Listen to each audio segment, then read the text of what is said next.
esfuérzate y sé valiente, porque tú repartirás a este pueblo en herencia la tierra que juré a sus padres que les daría. Estas palabras son hermosas, pero al mismo tiempo son palabras que desafían la vida de las personas. Ser valiente, no tener miedo, tener la seguridad de la dirección y del poder de Dios. Aquí encontramos una historia sumamente interesante en la vida del pueblo de Israel en el pasado, cuando recién ellos salieron de Egipto y estaban por tomar posesión de la tierra prometida, de la tierra de Canaán. Aquí sucedió algo sumamente interesante que es de mucha ayuda espiritual para nosotros. Queridos amigos, bienvenidos. Bienvenidos a este estudio de la palabra de nuestro Dios. El título del tema en esta ocasión es la influencia del desaliento. El desaliento. ¿Podemos ser influenciados para desalentarnos, para desanimarnos? Queridos amigos, es fácil ser negativo y muchas veces es difícil ser positivos. El desaliento en la vida del cristiano que conoce a Dios no tiene razón de ser. Es pecaminoso, es inaceptable, es absurdo, desatinado y enfadoso. Revela falta de confianza en su Creador y muestra una falta de fe en nuestro amado Señor Jesucristo. El desaliento lo inhabilita para animar y ayudar a su semejante que está agobiado por las luchas de la vida. El desaliento descarta de nosotros la proclamación de Dios y Salvador como todopoderoso y nos incapacita para ver su gloria. Por el contrario, queridos amigos, el buen ánimo, la confianza y la dependencia en todos los aspectos de nuestro Señor Jesucristo nos permite ver la vida en forma diferente.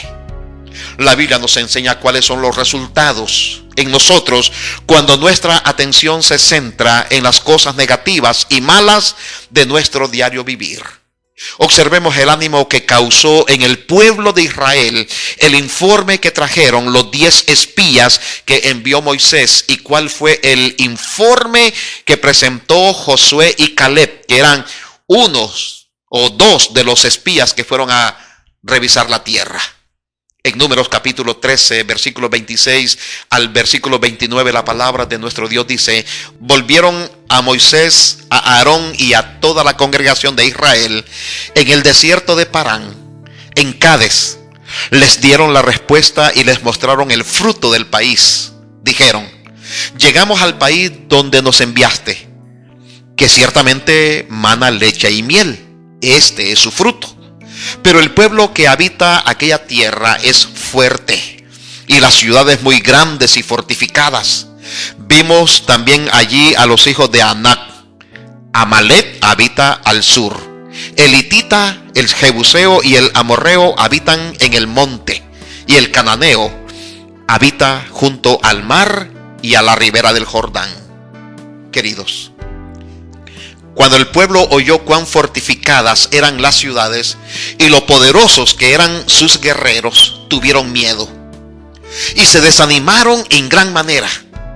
Sin embargo, en el versículo 30 nos habla de que Caleb trata de animar al pueblo y dice lo siguiente: entonces Caleb hizo callar al pueblo ante Moisés y dijo: subamos enseguida, que más podremos nosotros que ellos. Sin embargo, en los versículos 31 al 33, el mal informe persiste y el desánimo se apodera totalmente del pueblo. Dice la palabra del Señor: pero los varones que subieron con él dijeron: no podremos subir contra esa gente, porque son más fuertes que nosotros. Y los israelitas hablaron mal del país que habían reconocido. Dijeron: la tierra que reconocimos traga a sus moradores. Todo el pueblo que vimos en ella son hombres de gran estatura. También vimos gigantes allí, hijos de Amnat, raza de gigantes. Nosotros, a nuestro parecer, éramos como langostas. Así les parecíamos a ellos. Queridos amigos, antes de presentarse el informe, el pueblo estaba emocionado ante la posibilidad de entrar en posesión de una tierra tan buena y escucharon atentamente las noticias. El pueblo se llenó de entusiasmo. Ansiaba obedecer la voz del Señor e ir inmediatamente a tomar posesión de la tierra. Pero después de describir la hermosura y la fertilidad de la tierra, todos los espías, menos 2 de ellos, explicaron ampliamente las dificultades y los peligros que sostendrían si Israel emprendía la conquista de Canaán. Enumeraron las naciones poderosas que había en las distintas partes del país y dijeron que las ciudades eran muy grandes y amuralladas, que el pueblo que vivía allí eran fuertes y que era imposible vencerlos. También manifestaron que habían visto gigantes, los hijos de Anat, en aquella región, y que era inútil pensar en apoderarse de aquella tierra. Entonces, queridos amigos, cambió la escena. Desapareció el entusiasmo y el ánimo se tornó en desánimo. Mientras los espías estaban expresando los sentimientos de sus corazones incrédulos y llenos de un desaliento causado por Satanás, la esperanza y el ánimo se fueron transformando en una cobarde desesperación en la experiencia del pueblo.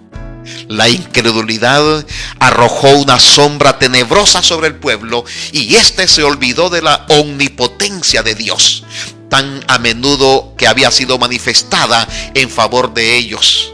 Olvidaron la mano fuerte que los había llevado hasta allí y la poderosa presencia que les acompañaba en la nube durante el día y la torre de fuego que los alumbraba durante toda la noche.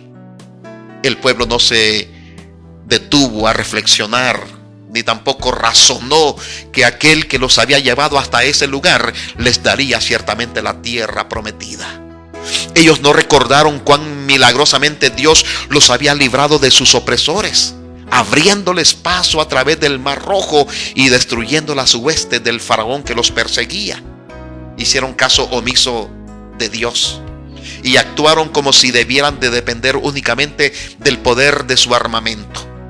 En su incredulidad, queridos amigos, los israelitas limitaron el poder de Dios y desconfiaron de la mano que hasta entonces los había dirigido felizmente. Volvieron a cometer el error de murmurar en contra de Moisés y Aarón. Este es pues el fin de todas nuestras esperanzas, dijeron. Esta es la tierra para cuya posesión hicimos el largo viaje desde Egipto. Ellos acusaron a su jefe de engañar al pueblo y de atraer amargura sobre el pueblo de Israel. El pueblo estaba desilusionado, estaba desesperado. Se elevó un llanto de angustia que se entremezcló con el confuso murmullo de las voces. El escándalo y la frustración eran totalmente fuertes y aterradoras. Caleb, queridos amigos, comprendió la situación y, lleno de audacia para defender la palabra de Dios, hizo cuanto pudo para contrarrestar la influencia maléfica de sus infieles compañeros espías. Mandó callar al pueblo un momento para escuchar sus palabras de aliento y de esperanza con respecto a la buena tierra. No contradijo lo que ya se había dicho. Las murallas eran altas y los cananeos eran fuertes, pero Dios había prometido la tierra al pueblo de Israel. Subamos, dijo, y poseámosla, que más podremos nosotros que ellos. Queridos amigos, sin embargo, los 10 espías, interrumpiéndole, pintaron los obstáculos con colores aún más sombríos que antes. Dijeron: no podremos subir contra aquel pueblo, porque es más fuerte que nosotros. Todo el pueblo que vimos en ella son hombres de grande estatura. También vimos allí gigantes, hijos de Anat, raza de los gigantes. Y éramos nosotros, a nuestro parecer, como langostas, y así les parecíamos a ellos. Estos hombres, queridos amigos, habiéndose iniciado en una conducta errónea, se opusieron tercamente a Caleb y a Josué, así como a Moisés y a Dios mismo. Cada paso que ellos daban hacia adelante los volvía más testarudos, más incrédulos, más duros de corazón. Estaban resueltos a desalentar todos los esfuerzos tendientes a obtener la posesión de la tierra de Canaán. Y luego, en sus sentimientos, ellos se encolerizaron y blasfemaron contra nuestro amado Dios. Números capítulo 14, versículo 3, dijeron ellos: ¿por qué nos trae Jehová a esta tierra para caer a cuchillo y que nuestras mujeres y nuestros chiquitos sean presa? ¿No nos sería mejor volvernos a Egipto? Y decían el uno al otro: hagamos un capitán y volvamos a Egipto. En esa forma no solo acusaron a Moisés, sino también a Dios mismo, de haberlos engañado al prometerles una tierra que ellos no podían poseer. En su desesperación creyeron que nuestro Dios estaba en su contra. Olvidaron todos los milagros hechos, las plagas en Egipto y el cruce en seco del Mar Rojo. Y llegaron hasta el punto de nombrar un capitán que los llevara de vuelta a la tierra de Egipto, a la tierra de su sufrimiento, a la tierra de su esclavitud, de la cual habían sido libertados por el brazo poderoso del omnipotente de nuestro amado Dios.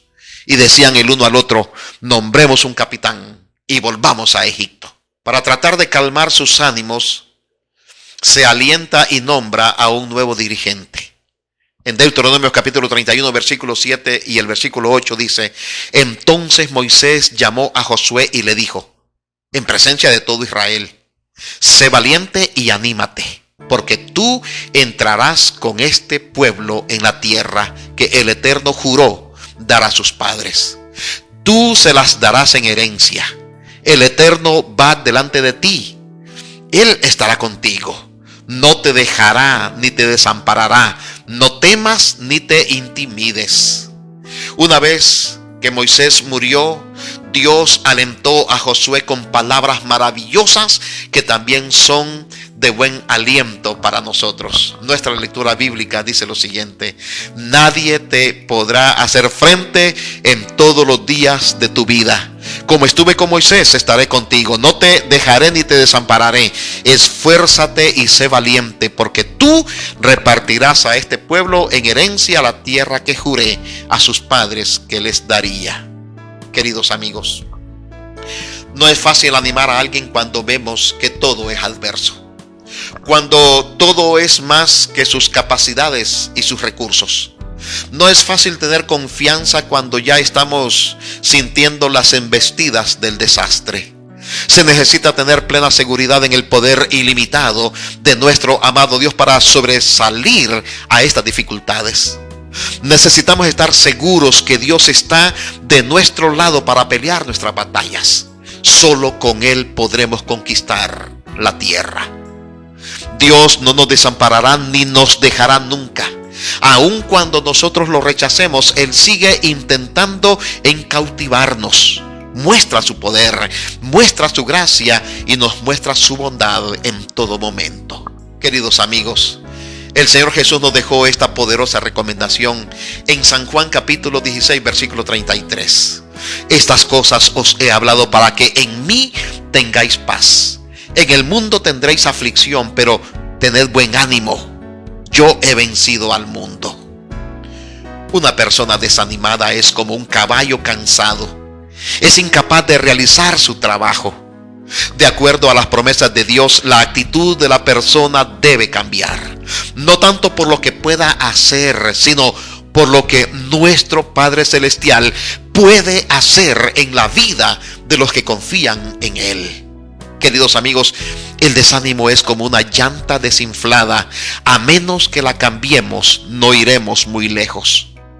Lo que más necesitan las personas en este mundo de lucha y de contienda no es, por lo general, ayuda directa, sino aliento. Motivarlos a levantarse y luchar con mayor fuerza y determinación. aliento para creer en el poder de Dios y para confiar que Él no solamente tiene el control en esta tierra, sino en todo el universo. En las grandes luchas han desmayado y sucumbido muchas personas a quienes una palabra de ánimo los hubiera fortalecido y les hubiera dado la victoria. Nunca debemos de perder la oportunidad de decir una palabra de ánimo a los desalentados.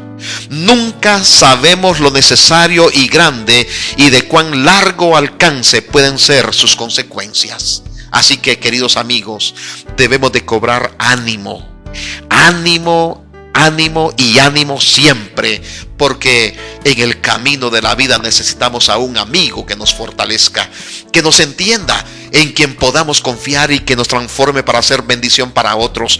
Sin duda, ese ser anhelado se llama Cristo, la rosa de Sarón, el lirio de los valles, el maestro de Galilea, nuestro creador y sustentador, el divino caminante que nos acompaña. La mayor fuerza no la recibimos de los seres humanos. La mayor fortaleza la recibimos de parte de nuestro amado Dios. Así que confiemos en Él, creamos en Él y esperemos en Él. Que Dios te bendiga. Que Jesús sea parte de tu vida en este día. Amén y amén.